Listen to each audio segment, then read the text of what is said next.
साथ मौजूद है इस समय दिनेश लाल निरहुआ जी, जो रिक्शे से आजमगढ़ पहुंचे और साइकिल को पटकनी दी। किस तरीके से आपने साइकिल को पटकनी दे दी निरहुआ जी?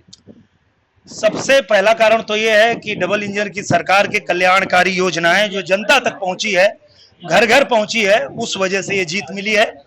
और दूसरी बात जो आप कहना चाह रहे हैं वो ये है कि रिक्शा वाले ने साइकिल को इसलिए पछाड़ दिया कि रिक्शा वाला आज भी जमीन पे उतर के, और रिक्शा चलाने में जितनी मेहनत लगती है उतनी मेहनत जमीन पे जाके किया, पर साइकिल वाला यहाँ एसी में बैठा रहा और इसलिए साइकिल पंचर हो गई और रिक्शा वाला आगे निकल गया। शिवपाल और आजम अभी भी जो है कहीं ना कहीं, और चाहे ओम प्रकाश राजभर, सभी कह रहे हैं कि गलती हुई, किसी तरीके से नहीं निकले बाहर, एसी के रूमों में बैठे रहे।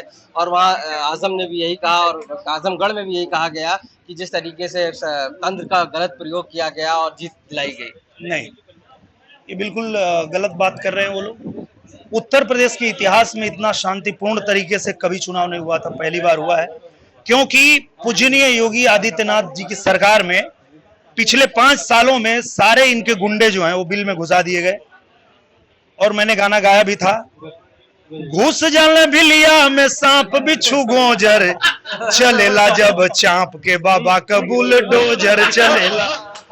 तो जो इनके गुंडे थे, जो बूथ कैप्चर करते थे, जो फर्जी वोटिंग करते थे, उनको रोक दिया गया। ऐसा नहीं है कि हम लोगों ने कुछ गलत किया, गुंडों पे रोक लगाया गया और बूथ कैप्चरिंग पे रोक लगाया गया, फर्जी वोटिंग पे रोक लगाया गया।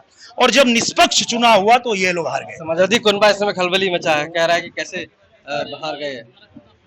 मुझे लगता है कि उनको वैसे ही एसी में बैठे ही रहना चाहिए कि अब सारा उनका गढ़ जो है वो बीजेपी का गढ़ बन चुका है। लेकिन एमवाई जो फैक्टर था वो आपने तोड़ दिया। वहाँ जो एमवाई फैक्टर था वो इस एमवाई में आ गया, मोदी योगी में आ गया। वो जो प्रधानमंत्री जी, मुख्यमंत्री जी की जो योजनाएं हैं, जिसका लाभ मुसलमान भाई भी ले रहे हैं, यादव भाई भी ले रहे हैं, तो वो लोग भी बोले कि जब सब काम यही लोग कर रहे हैं तो एक एमवाई छोड़ना है, दूसरे एमवाई में जाना है, तो आ गए सब लोग एमवाई के साथ। योगी जी ने क्या कहा है, अब आगे के लिए क्या बताया आपको? मुझे आशीर्वाद दिया है, उनके आशीर्वाद लेके ही मैं राजनीति में आया था। और आज प्रधानमंत्री जी ने मेरे सर पे हाथ रख के आशीर्वाद दिया, जेपी नड्डा जी ने सर पे हाथ रख के आशीर्वाद दिया था, हमारे जो अमित शाह जी हैं उन्होंने सर पे हाथ रख के आशीर्वाद दिया था। और अब ये सब लोग मुझे ये भी आशीर्वाद दिए हैं कि आजमगढ़ जो विपक्ष हमारी डबल इंजन की सरकार से अलग करके रखा था, उसको अब हम लोगों ने जोड़ लिया है। अब विकास की रफ्तार आजमगढ़ पकड़ेगा और उसकी जिम्मेदारी सरकार ने ले ली। आखिरी सवाल है, मायावती ने कहा है कि हमको ज्यादा वोट मिला, वहाँ 2.5 लाख मिला, हमारा कैंडिडेट था। अब मुस्लिम बीएसपी की तरफ जा रहा है, बीजेपी की तरफ नहीं। देखिए, मुझे लगता है कि वहां सचमुच में बराबरी की लड़ाई थी। गुड्डू जमाली जी अपना बसपा से बहुत अच्छा चुनाव लड़े, हमारे धर्मेंद्र यादव भैया वो भी बहुत अच्छा चुनाव लड़े, हमारी टीम जो लगी थी हम लोग भी बहुत अच्छे से चुनाव लड़े।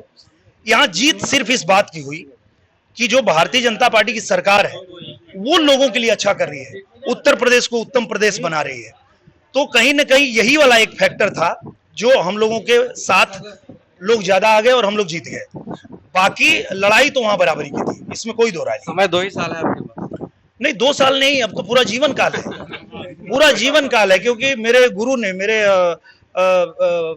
मुख्यमंत्री जी ने मुझे आदेश कर दिया कि अब जाओ आजमगढ़ रहो, और आजमगढ़ विकास तो हम करेंगे ही, प्रधानमंत्री जी करेंगे ही, आप करेंगे ही, लेकिन अगर आपको फिल्म भी बनानी है तो आजमगढ़ में बनाओ, वहां से बाहर जाना नहीं। तो अब तो उनका आदेश हो गया, मैं अब कहीं जाने वाला नहीं। दिनेश लाल निरहुआ साफ तौर से मानना है कि अब जीवन भर के लिए विकास जो आजमगढ़ से शुरू होगा, और जो मूवी है वो भी अब कहीं ना कहीं आजमगढ़ से ही शुरू की जाएगी। लखनऊ से कैमरा पर्सन गौरव के साथ आशीष श्रीवास्तव।